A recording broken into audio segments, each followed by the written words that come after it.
اللہ روزے میں دیکھنا چاہتا ہے کہ میرا بندہ میرے کہنے پہ جو چیزیں حلال ہیں ان کو بھی چھوڑتا ہے کہ نہیں چھوڑتا. تو جب اس نے ان کو چھوڑ دیا تو پھر حرام کیوں نہیں چھوڑے گا؟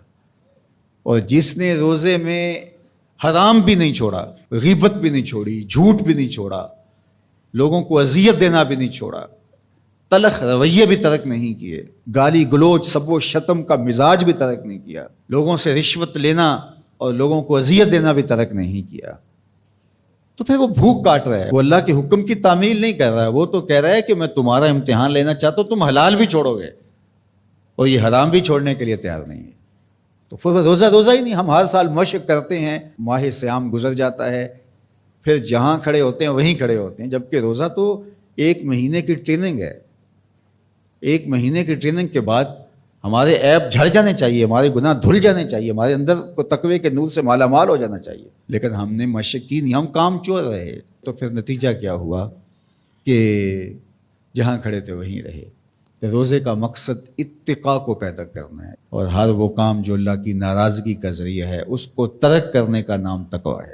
اور اگر کوئی ایسا کام سرزد ہو جائے جو اللہ کی ناراضگی کا سبب اور ذریعہ ہے تو فوراً توبہ کی جائے، رجوع کیا جائے، ایسے امور بجا لائے جائیں جو اللہ کی رضا کا سبب اور ذریعہ بن جائیں. حضور نے ارشاد فرمایا، حضرت معاذ بن جبل رضی اللہ تعالی عنہ سے مروی ہے، اتق اللہ حیث ما کنت، تو جہاں بھی رہے اللہ سے ڈرتا رہے، خلوت میں ہو، جلوت میں ہو، گھر میں ہو، مسجد میں ہو، بازار میں ہو، تنہائی میں ہو، ہجوم میں ہو، جہاں بھی تو رہے اللہ سے ڈرتا رہے. وَأَتْبِعِ السَّيِّئَةَ الْحَسَنَةَ، اور اگر تم سے کبھی کوئی گناہ سرزد ہو جائے تو فوراً نیکی کر، تم ہوا وہ نیکی اس گناہ کو مٹا ڈالے گی. وَخَالِقِ النَّاسِ بِخُلُقٍ حَسَنٍ، اور لوگوں کے ساتھ اچھے اخلاق کے ساتھ پیش آنا. تو نیکی کرنے کے بعد، تقوی اختیار کرنے کے بعد، تیسری بات حضور نے جو ارشاد فرمائی، حضور سے بڑا حکیم کون ہو سکتا ہے؟ میرے ماں باپ حضور پہ قربان. یہ ہوتا ہے، تھوڑی نیکیاں کر کے لوگ پھول جاتے ہیں، تھوڑی سی پرہیزگاری اختیار کر لی تو سمجھے کہ ہمارے جیسا زمانے میں کوئی نہیں ہے. کوئی کارنامہ سر انجام دے دیا، کوئی کام ہو گیا تمہارے ہاتھ سے تو تم لوگوں کے ساتھ بدتمیزی کرنے لگ جاؤ. تو یہ تو ہمارا دین نہیں کہتا. تو فرمایا اتق اللہ حیث ما کنت، جہاں بھی رہے ایک تو اللہ سے ڈرتا رہنا، اور دوسری بات ارشاد فرمائی اتبع السیئۃ الحسنہ، جب تم کوئی برائی کر بیٹھو تو اس کے فوری بعد تم نیکی کرو، تم ہوا وہ مٹا ڈالے گی اس کو. لکھتے لکھتے دھبا لگ جائے تو اس کو ریموو کر دیتے ہیں نا. زندگی میں چلتے چلتے گناہ سرزد ہو جائے تو نیکی سے اس کو ریموو کر دو، تم ہوا مٹا ڈالے گی اس کو. اور پھر تیسری بات فرمائی وَخَالِقِ النَّاسِ بِخُلُقٍ حَسَنٍ، لوگوں سے رویہ اچھا رکھنا، لوگوں کے ساتھ حسن سلوک سے پیش آنا، بدتمیزی کی زندگی نہ گزارنا. قیامت کے دن جب اعمال تولے جائیں گے، سب سے زیادہ وزن جس عمل کا ہوگا وہ حسن خلق ہے، جو پلڑے کو جھکا دے گا.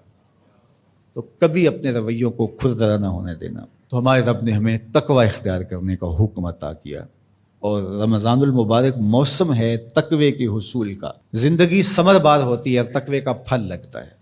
روزہ تقوی کی نشأت کا ذریعہ ہے، روزہ پیدا کرتا ہے اتقاء. لعلکم تتقون اس پہ شاہد عادل ہے. تو اس لیے مجھے اور آپ کو جائزہ لینا پڑے گا کہ ان دنوں کے اندر ہمارے اندر کوئی تقوی پیدا ہوا ہے یا نہیں ہوا. میں اپنا جائزہ لوں اور آپ اپنا اپنے اندر ہی جائزہ لیں. ہم نے بھوک کاٹی ہے، پیاس گوارا کی ہے، رات تراویح بھی پڑھتے ہیں، تو کیا کوئی فرق پڑا؟ کوئی اتقاء کا نور نصیب ہوا؟ اگر نصیب ہوا ہے تو پھر مزید کوشش کیجئے بقیہ دنوں میں مزید نور نصیب ہو اور اتقاء کے اجالے حقیقت میں ہم پالیں. اور اگر وہیں کے وہیں کھڑے ہوئے ہیں، کوئی فرق نہیں سوائے بھوک اور پیاس کاٹنے کے اور یہ ذہنی تاثر کہ ہم روزہ رکھ رہے ہیں، اس کے علاوہ میں کوئی فرق نہیں ہے، ہمارے باطن میں کوئی تبدیلی نہیں آ رہی، تو پھر ہمیں دیکھنا پڑے گا پیچھے مڑ کے کہ ہمارے روزے بے روح اور بے نور کیوں ہیں. ہمیں اس پر توجہ دینی پڑے گی.